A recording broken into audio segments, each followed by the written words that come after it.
اے پیغمبر، جو لوگ کفر میں بڑی تیزی دکھا رہے ہیں وہ تمہیں غم میں مبتلا نہ کریں۔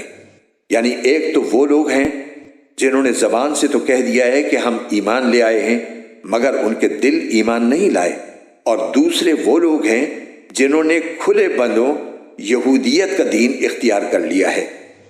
یہ لوگ جھوٹی باتیں کان لگا لگا کر سننے والے ہیں، اور تمہاری باتیں ان لوگوں کی خاطر سنتے ہیں جو تمہارے پاس نہیں آئے، جو اللہ کی کتاب کے الفاظ کا موقع محل طے ہو جانے کے بعد بھی ان میں تحریف کرتے ہیں۔ کہتے ہیں کہ اگر تمہیں یہ حکم دیا جائے تو قبول کر لینا، اور اگر یہ حکم نہ دیا جائے تو بچ کر رہنا، اور جس شخص کو اللہ فتنے میں ڈالنے کا ارادہ کر لے تو اسے اللہ سے بچانے کے لیے تمہارا کوئی زور ہرگز نہیں چل سکتا۔ یہ وہ لوگ ہیں کہ ان کی نافرمانی کی وجہ سے اللہ نے ان کے دلوں کو پاک کرنے کا ارادہ نہیں کیا۔